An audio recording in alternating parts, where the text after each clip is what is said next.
Where's my LCOEMWE? Where's my LCOEMWE? Where's my LCOEMWE?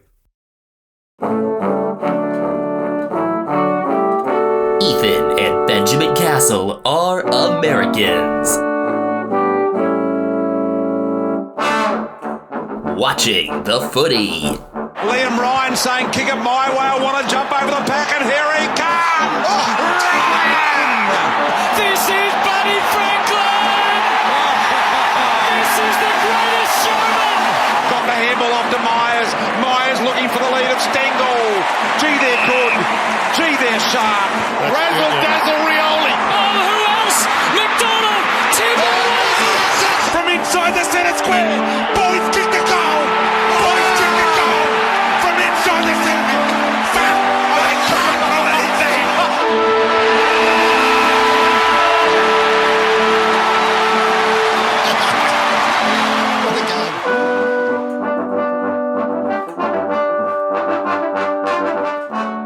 Good time of day, everyone.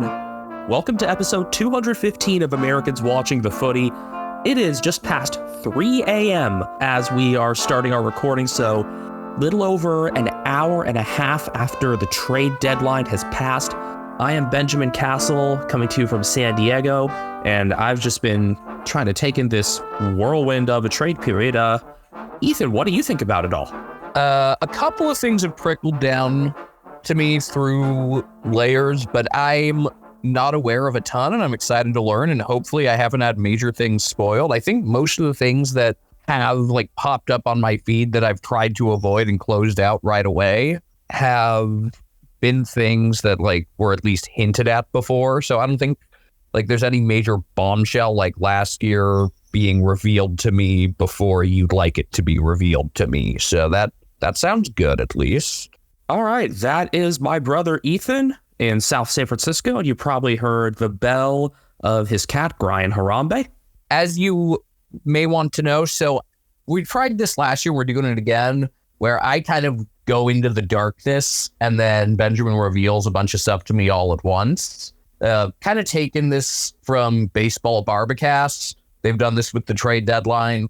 But I have a couple questions before we get started, and then I could tell you about what I already know. Also, I have taken this literally, I have not turned a light on in my room. I've also been making faces in the Black Hole Sun music video, because what's darker than a black hole? So, where to begin? Well, maybe let's start with the things that you did know, because you started your darkness retreat on Sunday, Australian time, Saturday, American time. So by then, we had only seen 2 players actually get traded. Let's see, what did I know? Well, we knew that Elliot Himmelberg was joining the Suns. We knew that Josh Battle was going for a first rounder. We knew about Harry Perryman going from GWS to Collingwood.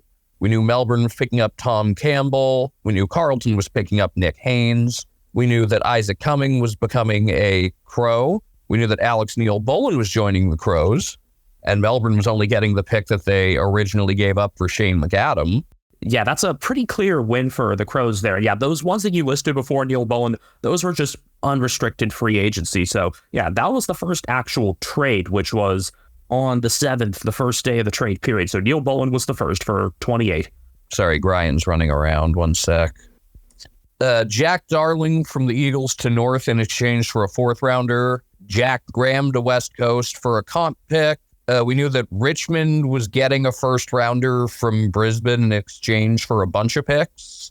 And then there were some other pick swaps involving Carlton, Brisbane, and Hawthorn. Obviously, Carlton and Brisbane both need to load up on stuff between the Campo Reales, which is that this year's draft or next year's? Yeah, Ben and Lucas Camporelli, they are the 2 for the Blues this year. I think they got Andrew Walker's son coming next year, but the Camporelli twins, not going to be as big a deal, honestly. I mean, they're not likely to be bid on in the first round unless it's very late on. Brisbane, it was much more of a need, obviously, because, I mean, you could see them bid as early as number 2. Yeah, they're going to have to do some stuff for Levi Ashcroft. Other than that, we knew that Luke Parker wants to go to North, so I assume that's something that got dealt with. Do you want to know what's trickled down to me? Yeah, I just want to say about the other ones quickly. just my reactions to him. So the Brisbane maneuvering was, yes, mostly for Levi Ashcroft, but also Sam Marshall, who showed really well for the Allies in the under-18 championships. He's another academy product for the Lions, so they've got even more strong reinforcements coming in. And just, I realized that we also have not recorded since the grand final recap, and when we recorded that, we did not know that Joe Danaher was retiring. We didn't know for sure anyway. I mean, I said the moment he got his goal, the reaction he gave, it's like, oh yeah, he fucking done, boo. It's a shame because he's so entertaining. It was Brisbane's leading goal kicker, and it's just such a, I mean, yes, unique individual. Thanks, Basil, we get it, but he's going out on his own terms. He's going out on his own terms. Had they won last year, he would have packed it up then. So it's great that he actually ended up winning on his way out. And I don't think we'll really see him again except for flag reunions and maybe things involving his Uncle Neil. Yeah, couldn't have been any more of a fitting exit, just like kind of vanishing off into the mist. We need more personalities that don't really fit in a box. So thank you, Joe. We will miss you. You were awesome, both on and off the oval as a character. And yeah, hope you enjoy retirement, and I hope you continue to entertain people by just being you. Yeah, well, he's got his baby girl now to look after because she's a little over a year old. Remember, he missed their semifinal last year after she had gotten born. And yeah, he finished off with a 2-goal-4 game after just beating Sam Taylor thoroughly in that semifinal, which just is going to stick with me for a while. Like, your last run and you take on the toughest one-on-one in the game, and you beat him. You score 3 or 4 goals in that matchup.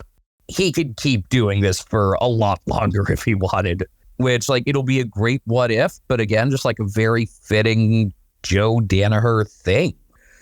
Okay, so yeah, we've got that, and then as the Brisbane and Carlton dealings were going on, this was on our Thursday, so I was trying to navigate this as I was just finishing up classes for the week and a bunch of other things. I get out of an intramural softball game with a bunch of my master's classmates, and I find out that just Carlton's jumped ahead of West Coast to get deals done with Hawthorn.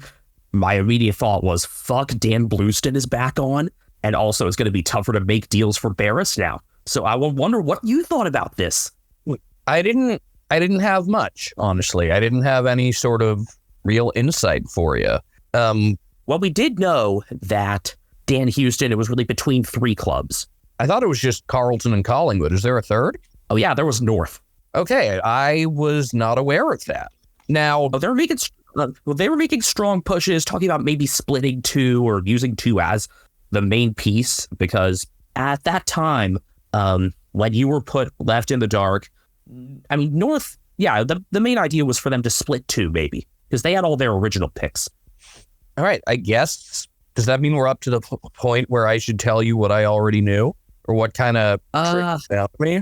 I feel like that's the right thing to do next, because it would be better for me to know the minimal that you know, because I obviously know more than you. So yeah, go for it. What do you know? Ryan was rolling around on my bed and he fell off. You know what? We'll take that as like premature surprise, or maybe he just knows something you don't. So what do you know, Ethan?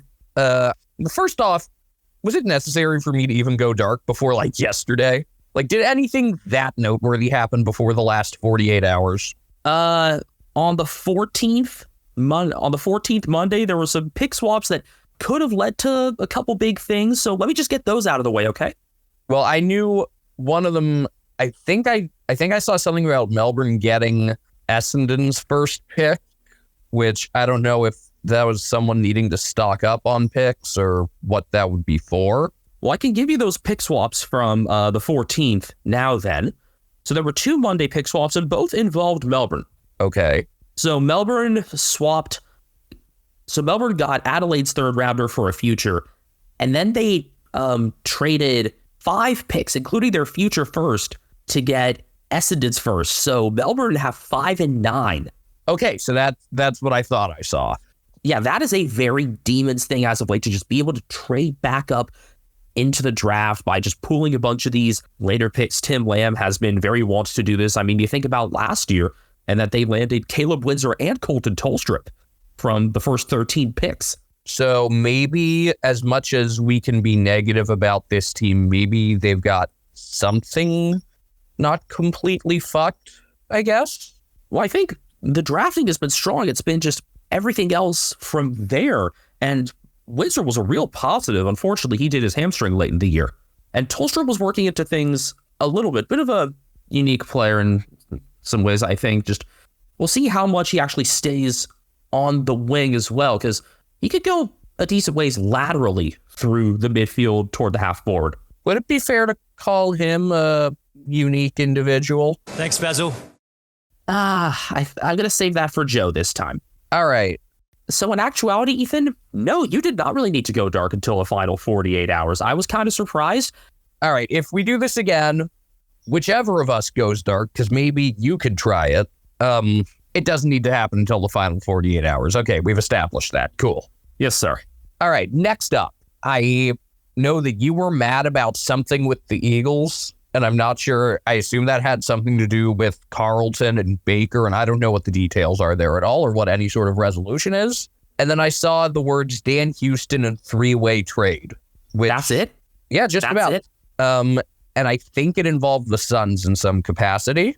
I think the best thing to do then is just go chronologically. No, you're going to answer another question for me first. We're going out of order for this. What did Bailey Smith cost?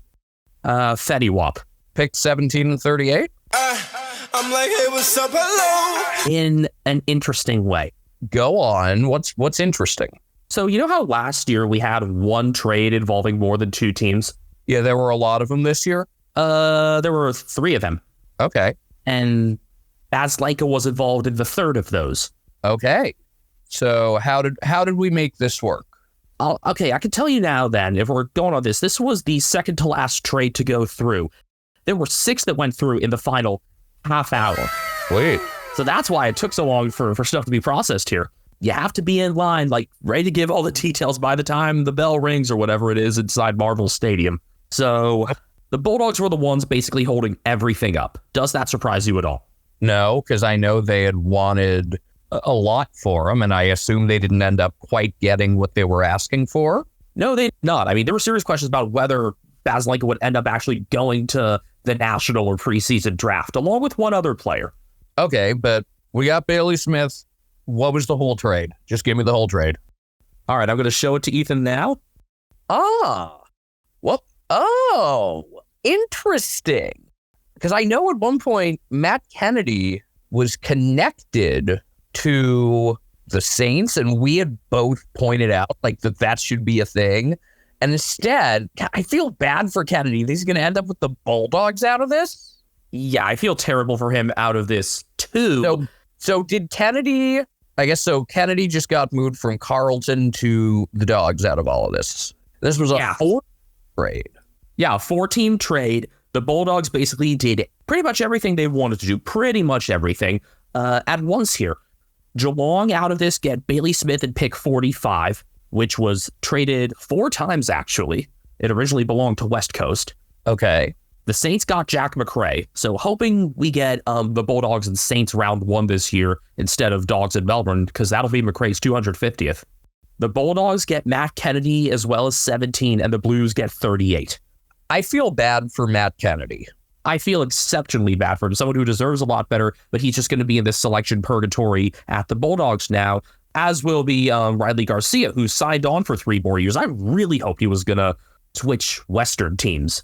Now, I will say, I think Matt Kennedy is going to probably the best possible club in terms of talent. This isn't just me ripping on the Bulldogs constantly, but that is not a place that you go for, reliably being in the team every week. We all know that. At this point, it just feels like, Riley Sanders is going to Tasmania. This is also, one of the 2, maybe 3 drafts before, probably 2, before Tasmania starts getting some concessions. So teams are stocking up because of that, as well as, of course, just this is an extremely highly touted draft class, one of probably the 3 best draft classes of the 21st century, along with 2001 and 2018. That's what they're comparing it to. 2001 included, Chris Judd, Gary Ablett Jr., Dane Swan. I'm missing a bunch here. There were, Luke Hodge was pick 1. Jimmy Bartell was in there. And there were like 13 All-Australians in that draft and a shitload of Norm Smith medalists. And then 2018 was how Port got Rosie and Butters. You had the King twins, Walsh, Lukosius, Rankin, Baslenka, Blakey was in there, Quaynor. So, I mean, this draft class, I'm not sure how much you've been following like some of the draft stuff, Ethan, but this class has been valued as highly as anything, and there's still no absolute consensus on number one. I honestly didn't realize it was like that big of a class. That's being lauded. Let's see if it stacks up. But that's why so many teams were trying to trade in, and that's why just one deal could hold so many things up. Now you know about Bailey Smith and that four-way trade, which answers some of your other questions as well about, Jack McRae, I know, was one who you were interested in knowing about. And Matt Kennedy did move. All right. Where to next? Should we go chronologically from here? Sure. All right. So on Tuesday, then, Monday for Americans, the first trade to go through was another one of those three-way deals. That one involved Carlton, Richmond, and West Coast. Carlton, Richmond, and West Coast. Was this what you were mad about? Yes. Remember the Eagles had pick 3? Did they give it up? Their highest pick is now 12. And for some reason, the piece that made it work was a guy that was going to be delisted. A guy they actually could have gotten for free. People were talking like, walk Baker to the preseason draft. Richmond would pick him up then. Or he'd just request Frio. But they legitimately could have gotten Matt Owies for free.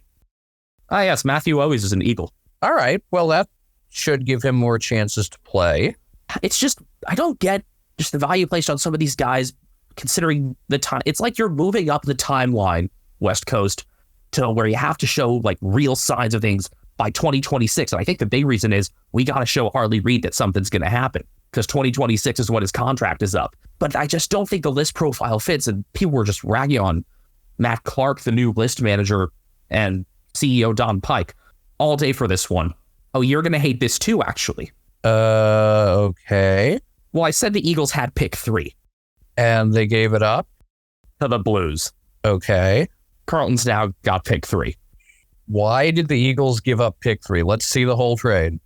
So the Eagles got Baker, Owies, 12 and 73. 3 went to the Blues along with some late ones and 14 to the Tigers. So Carlton basically got pick 3 dropped into their laps. Ding, ding, ding, ding, ding. And a lot of this is because West Coast were too slow to deal with Hawthorn. Because they could have split 3 then and there. And they could have had an extra pick to deal with. They could have not even needed Carlton to make this happen. They could have just gotten Matt Owies as a delisted free agent.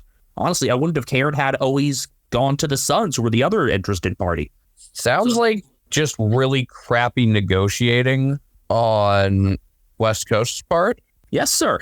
Okay, I see why you're frustrated. I mean, like, if you had said that Liam Baker would have cost pick 3, it's like, okay, I could live with that. Not for a 27-year-old who was out of contract. If he were in contract, like some other teammates of his were being looked at, then I would have understood it more. I mean, I really, really like Liam Baker, and I think he's a really good pickup. Oh, I really like him too. I value what he can do all over the oval. I think he'll get some decent midfield time, like laterally from the center bounces, some early tackles, and then flanking from there. But that's a lot to give up for an out-of-contract guy who was pretty keen on getting back home to West Coast. I almost wonder if just like the old Richmond list manager doing his team a solid, it doesn't seem right that you needed the Blues and you were so stubborn in the first place that you really had to rope in a third team. Had he gotten the Barris trade done earlier, if that happened at all? I'm going to guess it did. What did they get for Barris? So I guess my confusion here, help me if I'm not reading this correctly, but basically West Coast had no reason to give up pick 3, and they're just like, here's pick 3. The Blues jumped the line for 14 is the point, by giving up their future first and second. That happened on Friday. So it was the Blues that threw a wrench into West Coast plan in the first place, and then it's like, hey, thanks for making this a whole lot more difficult. You want pick 3? So that's why it doesn't sit well with me. And there are a lot of Eagles fans online that are already calling for the list manager or the CEO's heads. Were you expecting to come out of this trade period still holding the pick? No, I did not, but I expected 2 first-rounders. And instead you get 1? Yep, that was the last move the Eagles made. So their final draft hand is 12, 26, and 73. Wait, so what about Barris? What about Barris? Is he still an Eagle? I mean, I feel like you've just gotten to the point where this needs to be answered. The Bears trade had a bunch of negotiations involving future picks. West Coast were begging for multiple firsts because the Hawks had 2 firsts and 2 seconds for 2025 thanks to Carlton. Hawthorne was trying to get a third back. This went on and on and on, and it ended up being the 4th of 6 trades to go through tonight. Barris and a future 4th for Hawthorne's first 3 picks next year. The Hawks are just betting on themselves, which is very on brand. Okay. It wasn't going to be any better than this, especially after just the bad negotiations from the first one. I wonder if the Eagles will try to push things with one of those future firsts or seconds to try to pop back up earlier in this year's draft. They do have one next generation bid to take care of, a guy named Malachi Champion. What a great name. Not sports specific enough, though. I'm thinking like Scott Speed or Radek Bonk. All right, I was thinking of Weatherman's Sam Champion. All right, so you got a first rounder for next year out of this. A future first and second. And really now just hope Hawthorne crashes and burns, I guess. I mean, you should have hoped for that already. Now I got even more of a reason. So let's go back to Tuesday now. There was a pick swap involving the Lions where they actually gave up a little bit of capital. So let's put that in there. They got 27 for 32 and 45. Not sure exactly what it was about. Maybe the Saints are trying to figure out some sort of bigger split. Because remember, the Saints have 7 and 8 thanks to the Josh Battle compensation. And if you want to air your grievances about the compensation, again, now's their time to do so. I don't think they should be starting until the second round at least. I mean, you got to figure out a system that makes sense for this. Kind of like one of the few things that baseball actually gets right at this point is kind of the whole compensation system. Like, it makes sense. See, I think about the NFL and how they don't do it till the start of the third round and how it's much more than just salary that factors in, because it's pretty much purely salary here. And I hate just how it fucks up the first round.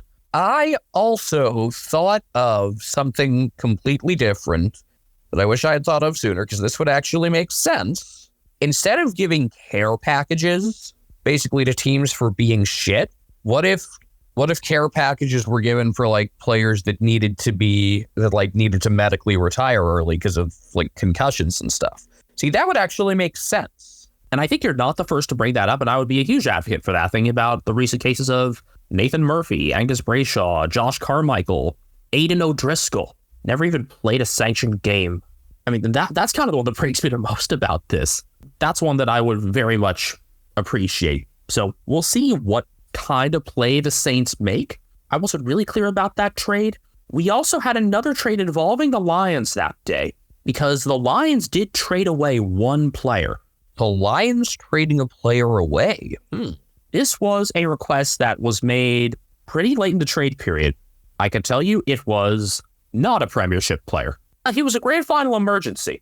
Who was it? Harry! Sharp? On to the Demons in a swap of future thirds. And also another third coming back Brisbane's way. Okay. So what was the other thing that you said you knew about?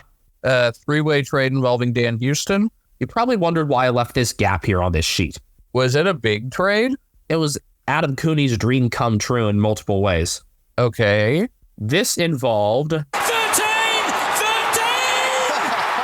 13 moving parts. And how many teams? 3.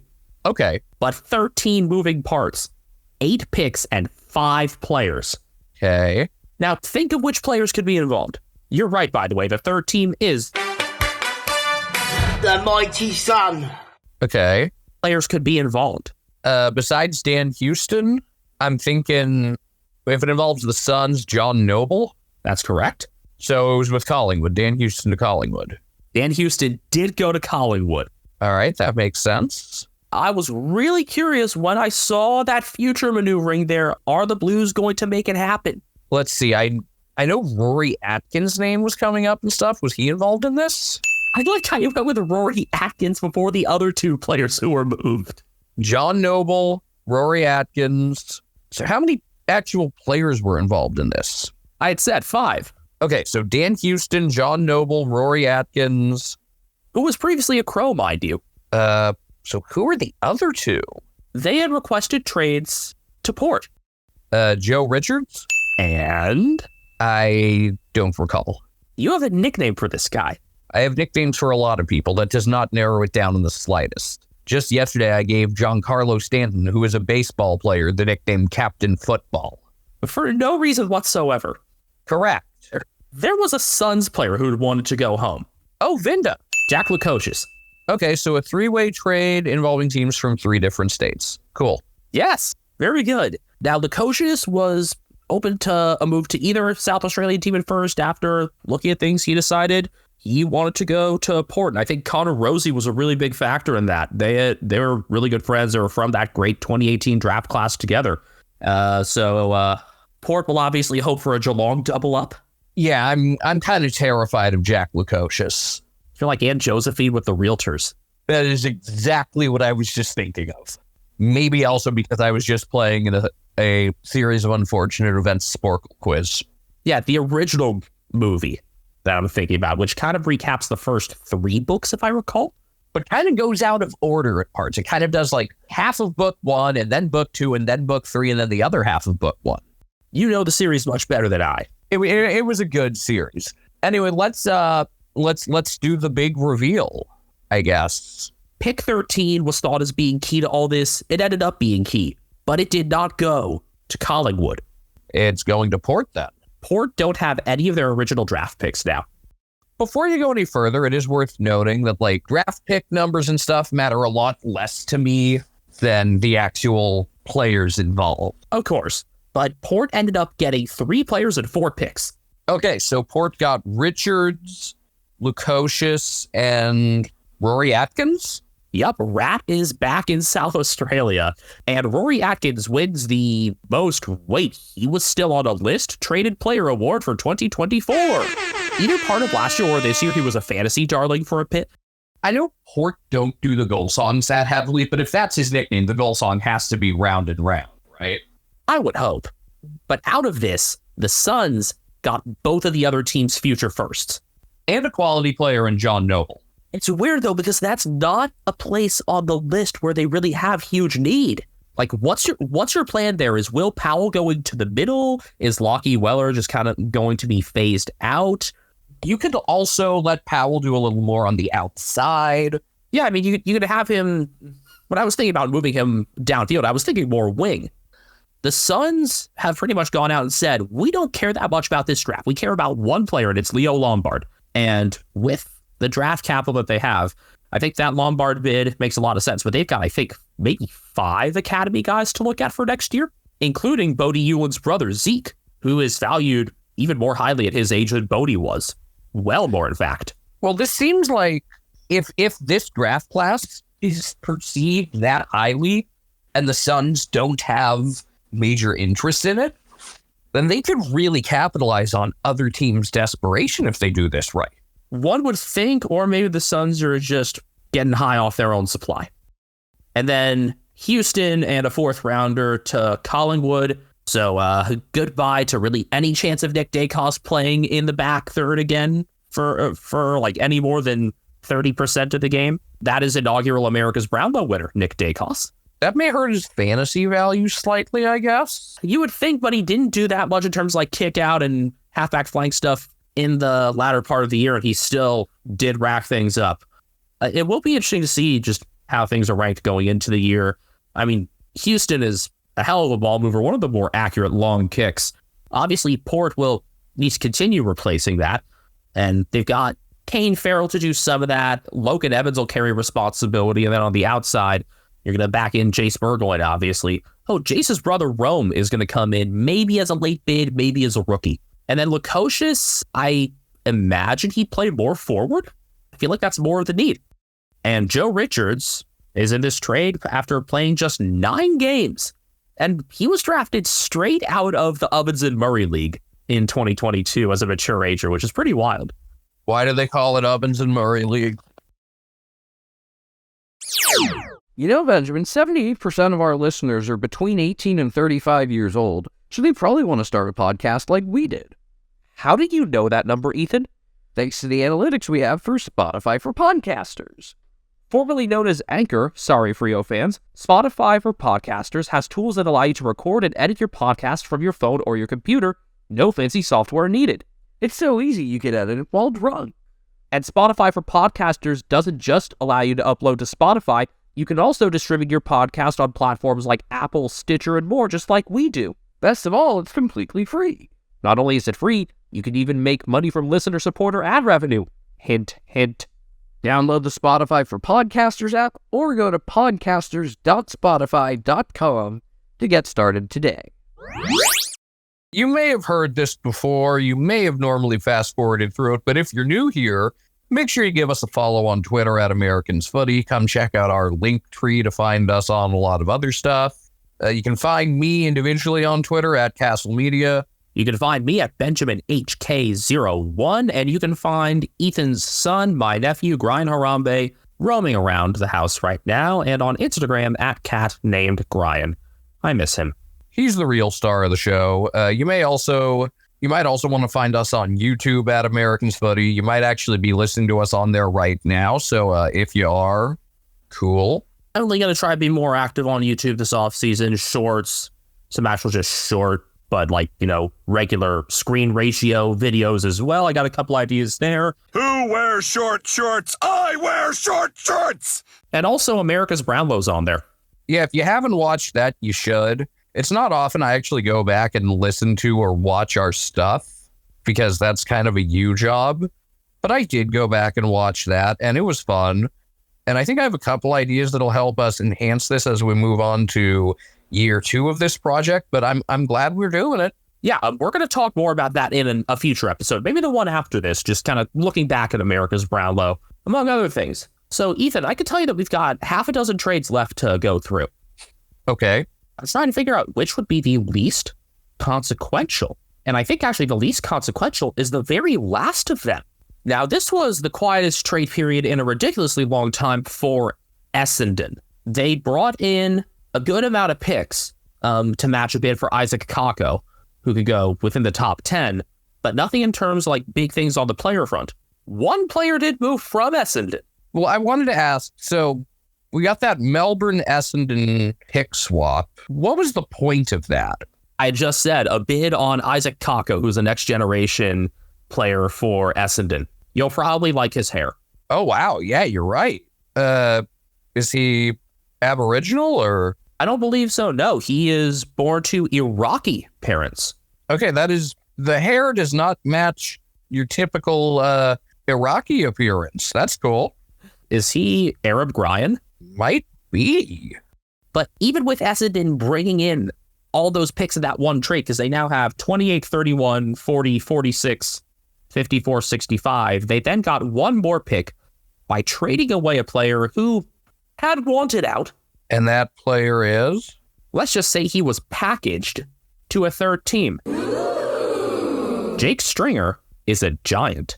I knew there was rumblings about him getting moved, but I had no idea what the end would be there. I think I did know that GWS wanted him. And they got him. Interesting.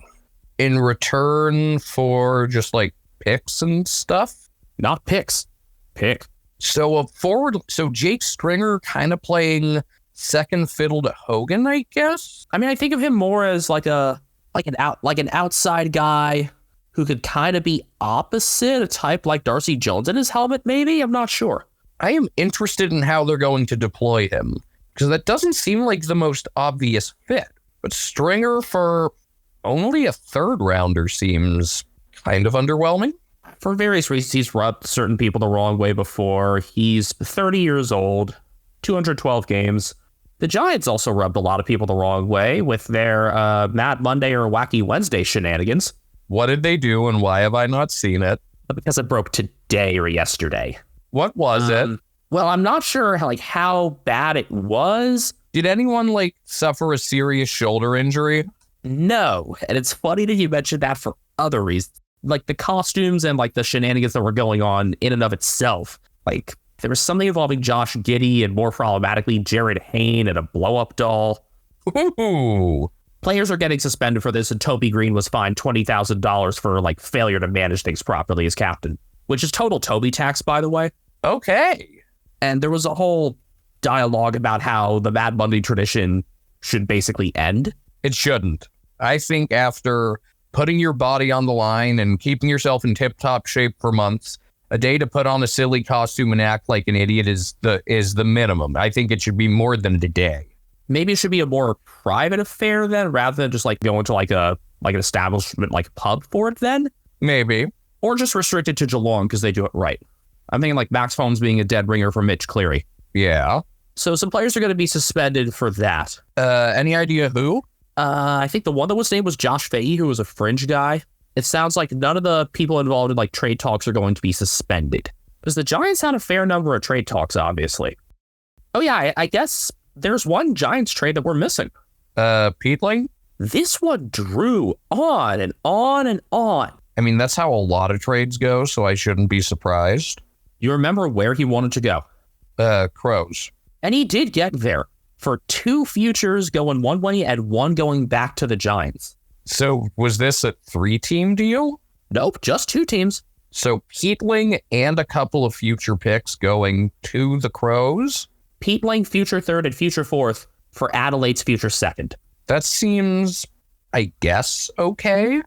Seems good for the Crows. I mean, Peatling getting more of a chance to play when we liked him even last year. And he's a guy that can fit pretty much anywhere on the oval. I hope that the Crows finally become like just the full oval, high-pressure team that we know they can be. I mean, Neil Bold and Peatling, that's out of some real grit and pressure there. Yeah, I actually kind of like this offseason for the Crows to this point. And yet they're going to make nothing of it because they're the Crows under Matthew Nix. I don't know. I'm willing to give them a chance. I will too. I just probably will be underwhelmed. Be higher on them now than I was at the start of the offseason. All right, 4 trades to go. I think I know which 2 I'm going to show you next. Okay. They both involve North. Luke Parker? Luke Parker was involved in talks for North. Do you remember what other players might have been? I don't off the top of my head, and I'm sure I'll remember as soon as you say it. Well, then let's talk about Parker first. Sydney was trying to get a 2nd rounder out of North, which just wasn't flying. And then there was another player who has yet to get an AFL game that ended up requesting a trade as well. And so it ended up being Luke Parker and one other guy, a former 1st rounder, to North for their 3rd rounder, pick 44. You know who this untried player is. Well, I just looked up Luke Parker to know what his age is, so now I know. Now you know why I was laughing a bit earlier about shoulder. Wait, was he the one who injured Callum Mills? Jacob Constanti, who was their 1st round pick maybe 2-3 years ago, was the one who was wrestling with Callum Mills when Mills tore his rotator cuff. Which Toby Green should be fined for. And Rafi Torres suspended for another 41 games. I don't know how you can make this rhyme, but you have a whole offseason to figure it out. For GWS should do a banner at some point that basically just says, please don't fine Toby for this banner. I know they like to always make them rhyme, but I think just please don't fine Toby for this banner would be enough. If you want to make that rhyme, you have time to figure it out. Honestly, yeah, that should just be it for their first banner of the year in opening round. Now, North did end up trading their 2nd rounder as well. They go into this draft with only 2 and 62, which makes me think either they're going to split or they're going to bid on Levi Ashcroft. I can't tell you anything about how splitting picks works, honestly. Well, I mean, there's the point system, so you could go with a calculator for that, but I'm wondering if they tried dangling like a future 1st to, a team like Melbourne or St Kilda, if they get them to bite at all. And I don't think they will, but I think they'll try their damnedest. So pick 25 ended up going to, do you want to know the team and then you'll try to figure out the player? Sure. They traded pick 25 to the Dogs. For... Was it someone who was struggling to get games? It's the Bulldogs, Ethan. That could mean so many different people. But also, yes, and another Premiership player. Was he a Premiership player with the Bulldogs? Yeah, 2016. It did not feel like he played 16 games this year. Let's see. Let's look at their 2016 Premiership team. Caleb Daniel? Yes, and you know why it didn't feel like he played 16 games this year? He was either subbed in or out of 8 of them. Okay. He was subbed in 7 times. Well, while I still am not totally sold on a lot of what North is doing, I like the idea of just like bringing in guys that weren't able to get a fair crack elsewhere. This is just one of those things where it's like, if you had an in-season trade, you'd stock up on these guys. And then if you knew that you weren't going anywhere, then you start to sell those guys off to other teams that have injury issues and stuff, like how teams that know they're not going to be very good in MLB do pretty much every year, which I think is smart. And then it also makes those destinations more inviting to players.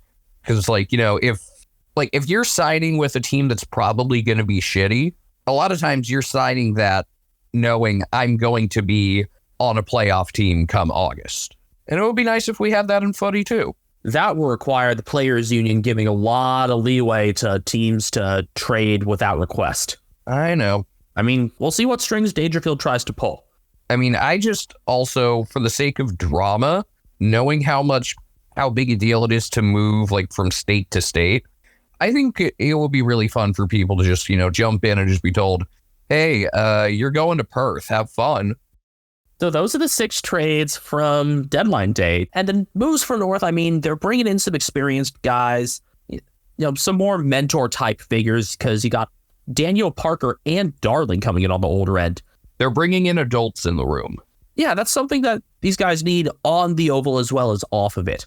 Like, not in terms of like personal conduct and stuff, just like more mentor figures at training and things like that. And guys that help your team not collapse under pressure. I forget how big the lead was against Collingwood. It was big. Humongous big. All right. It was 54. And I think this will open up McCarter and Sheasel to play even more in the midfield and ahead of that. So good move on that front also. So there are 2 trades left, Ethan. And before we go further, the AFL, and specifically, like the list management and trading side of things, was hit with some really sad news today because Richmond's list manager died after a harsh battle with cancer. Chris Toche.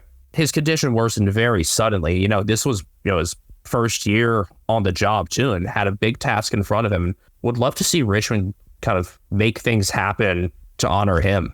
I'm not sure how much he was impacting these final couple of days of trades, but obviously Richmond had a chance to carry the headlines.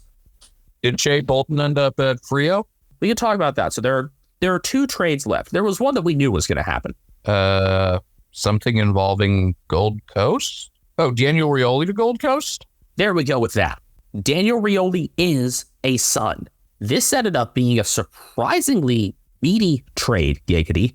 It involved the exchange of 6 draft picks. Later picks, but things that could help with a Lombard bid or to have the Suns move up within this draft. And 6 goes Richmond's way, along with 23. So Richmond are going all out here in this rebuild. Yeah, Richmond gets a better return for Daniel Rioli than they get for Liam Baker. The Suns are very willing to part with picks this year, and I think that's just kind of a thing for the Suns anyway, and why a lot of fans of the older teams are not happy with their existence, is that they're very willing to give up high picks like this. Yes, obviously they do things their own way with the academy, but it's such a highly valued draft class. Well, I haven't been watching, any sort of coverage, but I would assume people are talking about how the polished turd affected Daniel Rioli's value and also how it affected LeBron's legacy. Yeah, Daniel Rioli, winner of the inaugural polished turd, best player in a losing effort 6 times this year, outright winner. But how does this affect LeBron's legacy? Good question. A bit less than the fall of the Roman Empire. All I have to do is type in how will, and the first thing that comes up, it's already the top result. After the word how W, how wide is a football field? And then as soon as you get to how will this affect LeBron's legacy comes up above Whitney Houston's song, How Will I Know? And questions like, how will the universe end? I mean, that's probably a you thing. Yeah, so less than the fall of the Roman Empire, less than the fall of Constantinople, which is the real big one. Yeah, it meant he never got to play against the Istanbuls. There's one more trade here, Ethan. Bolton. Where do you think he went? I'm going to say Freo? Well, his father did play there for 2 games. Shea Bolton, 14, and Richmond's future third go to Freo. By the way, this is the last year that future trading is restricted to 1 year, I believe. And what do the Dockers give up? In the words of Stephen A., take a look, y'all. Wow, okay. 10, 11, 18. So Richmond came out of this draft period pretty good for doing a hard reset, is what you're saying. I mean, they did as hard a reset as you could reset. They traded away 3 Premiership players and got compensation for a 4th. And Bolton going to Freo seemed obvious all along. And we've both said that this feels like it's going to be the weirdest one on us visually, aesthetically. Yeah. Bolton in purple. Like, which of the trades have looked really off to you visually before? Like Luke Jackson in purple, did that feel off? Yeah. Maybe just because purple stands out, I'm not sure. I guess for our American football trade minds, it's like going Steelers to Ravens colors almost. That might be it, honestly, being Ravens fans. I don't think so. It just... I hate that Will Ashcroft is a Steelers fan. He is? Fuck. Is there anything else? Can I log back into our accounts now? I've shared everything. Those are the complete trades. So I would give my ability to hide from stuff this year about a 7 out of 10. Jump toward a 7.5 or 8, honestly. I mean, you can't hide from everything. You hit away from the big stuff. So good on you. There wasn't any one like late blockbuster. It was just more how the hell Carlton got pick 3 and how the hell Richmond got what they did. Last year was the biggest bombshell, and I got it spoiled. This year, you didn't know that Houston went to Collingwood. That left me satisfied. So yeah, go ahead and look at the full recap here for episode 2. You kind of deduce, knowing that it was a 3-way trade, and if you factor in the Suns. So there's really no like, whoa, holy shit out of all of this. Oh, my timeline is full of Bailey Smith and hoops. You like it, don't you? Yeah, I do. And take a look at my main document now, because I've got everything broken down by team and the full draft order. Okay. Richmond have come out of this with the most picks, 8. Well, that sounds like what they needed to do. But take a look at where those picks are. Wow. So they've got 6 of the first 20. Wow. Great job, Richmond. They have 8 of the first 24. They have a third of the first 24 picks. In what's supposed to be a really good draft class. On the podium of draft classes for the 21st century. You could label Richmond as a clear winner of this trade period, even though it's purely because of draft picks. As for who else you label winners, it is a little bit tougher from there. The Giants did get 2 compensations within the first round. That's solid. And they didn't give up any of their original picks either. Ooh, here's something interesting from useless AFL stats. North will have both the tallest and shortest players wearing helmets. There you go. I was waiting for you to catch on to that with Caleb Daniel and Tristan Cherry. It's time for them to get like actual good royal blue helmets. Like everybody went crazy over Darcy Jones because of his helmet when he debuted. Everybody loved Angus Brayshaw's helmet. Let's get more team color helmets. I don't know. Having the black helmet and being a team that wears blue and white kind of gives off Peter Cech vibes, so I do like that. I mean, plus they have the black numbers. I prefer the blue numbers for the record. Yeah, Carlton ending up with pick 3 out of all of this is kind of the polar bear in Arlington, Texas. Or Austin, where Nationals were. And the Suns don't have any pick higher than 39, but they only care about one player despite it being this super draft class. So the Suns are kind of a unicorn in this. On one hand, that's kind of fun. I like the idea of the Suns just kind of being off in their own world. On the other, I also want them to be involved in things because like watching them and then watching finals footy, like those two things really didn't go together at all, I've realized. Well, the guy they really want out of this, Leo Lombard, he actually was a Suns Premiership player in the VFL at age 16. Wow. But like, I hope that the Suns become relevant because like playing against the Suns just doesn't feel like an intense environment, win or lose. Even when they have good crowds, and those good crowds are basically only for big 4 teams in Brisbane. Yeah, they've had pretty good crowds against Geelong. Ooh, I like this one from useless AFL sets. To spice up the last 2 hours of trade week, the AFL have announced every trade must include a grimace shake. Jake Stringer to GWS for pick 53 and a grimace shake seems fair. Stringer just seems like an odd one for me, just in terms of the fit there in that forward group. I mean, he's still got the speed. So that's a thing there. They've got the power, they've got the speed to be the best in the Australian League.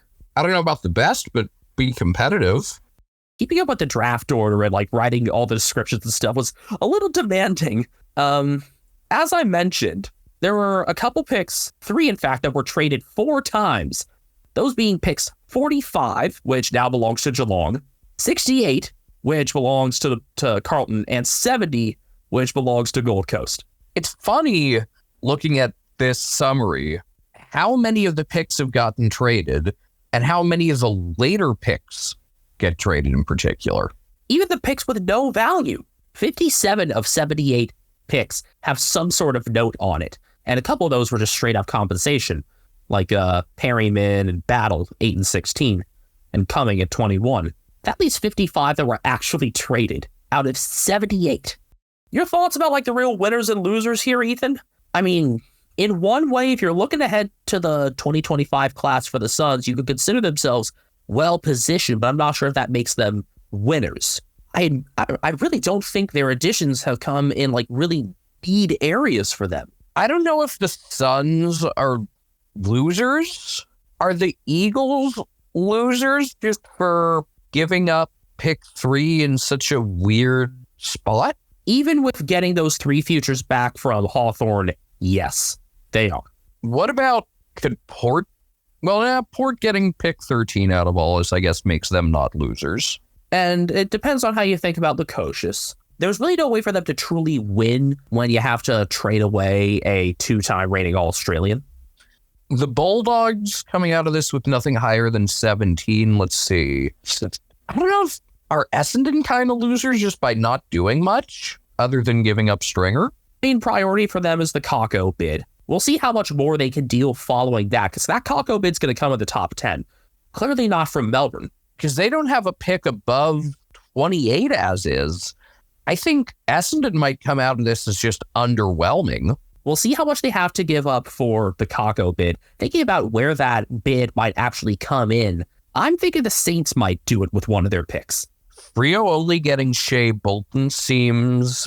I don't know, is that underwhelming? That's hard to tell. I really think it's going to be either Richmond or the Saints with those 2 in a row that actually make the bid on Kako. And I mean, if I'm Richmond, I would make as many bids as I could just to add to my stock in this draft. I don't know how to feel about North, knowing that they're coming out of this with only 2 picks. It's a weird spot. Both North and West Coast, they've had these good draft hands in prior years. And North, you're starting to see like a semblance of a younger structure. And you're bringing in premiership pieces to help that develop more. So there's pluses to it. I think it's more of like a straight face reaction to it for now. And it's hard to really judge at the moment. Let's see. Looking at Fox Footy, how they're grading teams. They give the Lions a C, but John Ralph thinks they're going to go for Sam Day, which I like. Yeah, here's one thing we didn't talk about. The trades that didn't happen. The worst 2 grades are the Bulldogs and Swans, each getting D+. Where do the Eagles fit in? C-? C+. Okay, interesting. I want to talk about the trades that didn't happen, because there were a couple that were somewhat surprising. And well, Clayton Oliver got shut down pretty early. That wasn't one that I thought of as a surprise. What are the surprises then? There was some early talk about Melbourne maybe getting Wade Dirksen from the Giants. That's one. Xavier O'Halloran didn't move. Okay, there were a few talks about him. Going to the Dogs where his grandfather won a flag. There were rumblings on Devin Robertson again, but he's staying with the Lions again. His agent should be fired. Well, maybe he'll actually get some more chances now. Oh, now he's above Jared Lyons in the pecking order. And also just maybe, I don't know. No, he should have gone home at the end of 2023 and followed his uncle Darren Glass's legacy. There are some delisted free agents that will find their way to list. Jack Martin will still find his way to Geelong. The rumblings on Tim Membry, Collingwood as of late. I had seen a headline about that. I mean, I think every team should be queuing up for him. Okay. If he's up for an interstate move, I honestly think the Lions. But maybe they have more concerns with second ruck. That doesn't make sense to me, though, because Darcy Ford, premiership player.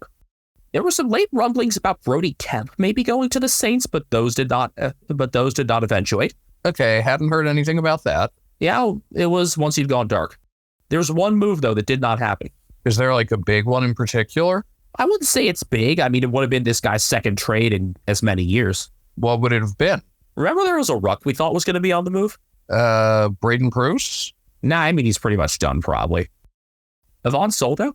Oh. He's still on Port's list? Interesting.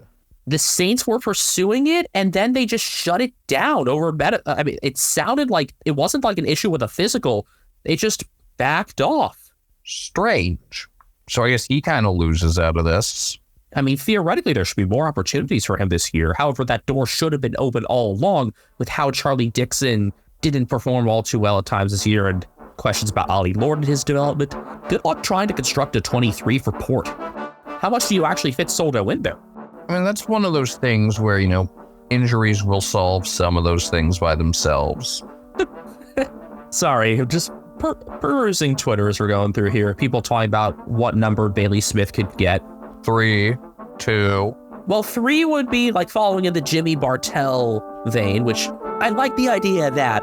But Penguin Nick X made a very good point. Surely he gets the number 2, with Zach Toohey presenting it round 1 with a ceremonial Liverpool kiss. I get it. That's funny. Well, there's also like a legit possibility, all jokes aside, of Oisin Mullen takes number 2. I think that would be the most fitting, and Basalenka getting 3. Yeah, some new numbers are going to need to be sorted out of this. I didn't think about some of those. Wouldn't be shocked if Cooper Simpson at Frio gives up 29 to Shea. Would 20 be open, I guess? We haven't heard anything about Tabater. And then what number will Liam Baker wear? I don't know. 7 is Ruben Jinby. He ain't giving that up. 3 is open. I'm not sure if people would want somebody to turn around and take 3 right away. I don't think we want another gaff in 2 different spellings. And I don't think they should be giving out 17 anytime soon. But if we're getting to this point in our discussion, I think we've just about wrapped things up. It is past 4:30 a.m. now as we're finishing this up, and I want to get this done, hopefully in the next few hours before I have to drive off for work. All right. We'll talk again in the next couple weeks. Yeah, we'll have some processing time here. Maybe we'll have some more about some delisted free agent movement. I just love that you actually were able to hide from stuff this time. There was no real blockbuster, but you were definitely surprised by some things. What would you say were your biggest surprises? That Kennedy ended up with the Dogs and that Soldo didn't get moved, I guess. How about Richmond ending up with 8 picks in the top 24? Yeah. I love that. I love the way they managed that. And meanwhile, Hawthorn just continuing to back themselves in, literally trading their future first, second, and third. Just like, these are going to be late round picks. Thanks, Eagles. We'll take Tom. All right. I don't think there's much else we need to go over here. Before the total early morning delirium sets in, let's wrap this up then. He is at Castle Media. He is at Benjamin HK01. Brian Harambe is now slamming himself into my door. He is on Instagram at CatNameDryan. Yeah, go get the door then. We are collectively at Americans Footy on all sorts of social media platforms. Do not try TikTok. We will never be there. Good time of day.